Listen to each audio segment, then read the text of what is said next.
जब मैं रकाबगंज गुरुद्वारा पहुंचा तो वहां पहले से उत्तेजित भीड़ थी।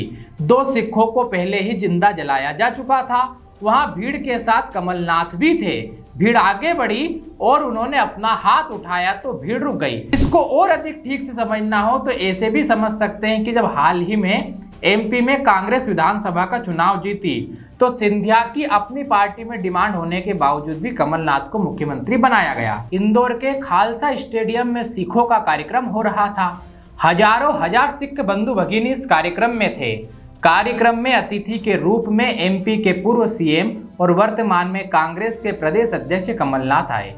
कमलनाथ को बुलाने से वहां कीर्तन कर रहे कीर्तनकार मनप्रीत सिंह भयंकर गुस्से में आ गए। वे मंच से ही कहने लगे कि जिसने तुम्हें टायरों से जलाया उन्हें बुलाते हो। मनप्रीत सिंह ने आयोजकों को कहा कि आप किसी को भी पीला सिरोपा पहना देते हो।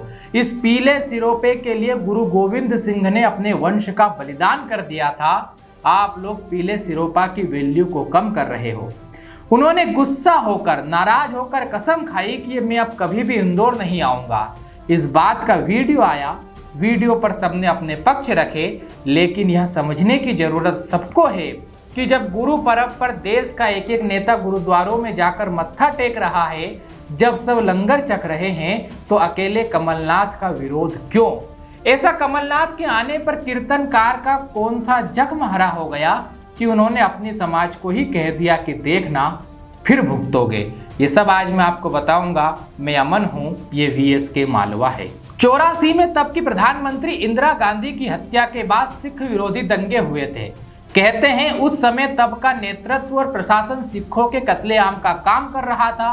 ये बात राजीव गांधी के उस बयान से और अधिक पुष्ट हुई जिसमें उन्होंने कहा कि जब कोई बड़ा पेड़ गिरता है तो धरती थोड़ी हिलती है। ये बात और अधिक पुष्ट तब हुई जब कुछ बरस पहले कांग्रेस नेता सज्जन कुमार को सिख विरोधी दंगे में दोषी मानते हुए उम्र कैद की सजा दी गई। जब सज्जन कुमार को सजा मिली तब देश में मांग उठी कि कमलनाथ को भी सजा हो, क्योंकि वो भी सिख दंगों के आरोपी है। 3 बरस पहले जब कमलनाथ मध्य प्रदेश के मुख्यमंत्री की शपथ ले रहे थे, तब भी देश भर के कई संगठनों ने कमलनाथ के खिलाफ आंदोलन किए थे।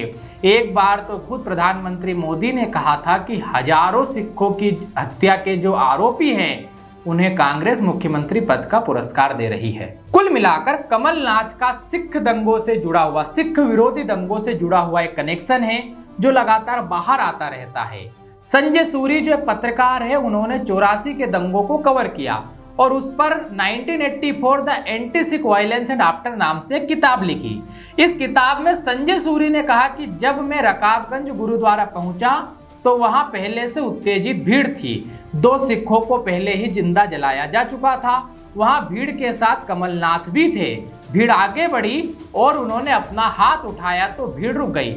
आप इसे 2 तरीके से समझ सकते हैं। उन्होंने भीड़ को रोका, लेकिन मेरा सवाल है कि उनमें और भीड़ में ऐसा क्या संबंध था कि उन्होंने अपना हाथ उठाया और भीड़ रुक गई। संजय सूरी ही नहीं, सिख दंगा पीड़ित और उनके वकील HS फुल्का भी मानते हैं कि कमलनाथ रकाबगंज गुरुद्वारे की ओर आई भीड़ का नेतृत्व कर रहे थे, उन्हें भी सजा मिलनी चाहिए।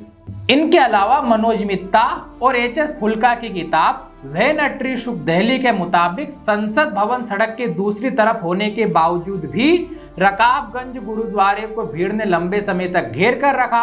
बड़े पैमाने पर हुई हिंसा के इतिहास में शायद इकलौती घटना थी जिसमें एक राजनेता ने घटना स्थल पर मौजूद होने की बात स्वीकारी, जिसे संसद के पास अंजाम दिया गया। ये राजनेता कमलनाथ थे। अब सवाल ये भी उठा कि ऐसा होने के बावजूद भी कमलनाथ पर कोई कार्यवाही लंबे समय तक क्यों नहीं हुई? तो वकील HS फुल्का का मीडिया को दिया गया एक बयान है जिसमें उन्होंने कहा कि 6 दंगा पीड़ित 2 घंटे तक इलाज के लिए तड़पते रहे, लेकिन कमलनाथ ने उनके इलाज के बजाय गुरुद्वारे पर फायरिंग करने को कहा। इसी में आगे फुल्का ने कहा कि कमलनाथ पर कार्यवाही न होने का कारण उनका प्रभाव और गांधी परिवार से उनकी अत्यंत निकटता भी है। इसको और अधिक ठीक से समझना हो तो ऐसे भी समझ सकते हैं कि जब हाल ही में एमपी में कांग्रेस विधानसभा का चुनाव जीती तो सिंधिया की अपनी पार्टी में डिमांड होने के बावजूद भी कमलनाथ को मुख्यमंत्री बनाया गया। इस प्रभाव को और अधिक समझना हो तो थोड़ा और पीछे चलिए 1980 के दशक में जब कमलनाथ ने छिंदवाड़ा से लोकसभा का चुनाव लड़ा तो इंदिरा गांधी वहां पर प्रचार के लिए आई। उन्होंने कहा कि कमलनाथ मेरे तीसरे बेटे हैं, इन्हें वोट दीजिए। कुल जमा कमलनाथ पर ऐसे आरोप लगते रहे, कमलनाथ इन्हें लगातार नकारते रहे, किंतु भीड़ के नेतृत्व और गुरुद्वारे पर फायरिंग की बात संजय सूरी और एच.एस. फुल्का जैसे विद्वान लगातार कहते रहते हैं। सिख समाज में अपनों को खोने का, अपने विरुद्ध हुए कत्लेआम के षड्यंत्र का घाव लगातार हरा होता जाता है। आखिरी बात, ये पूरी रिपोर्ट बहुत सारी मीडिया रिपोर्ट्स का अध्ययन करने के बाद बनाई गई है।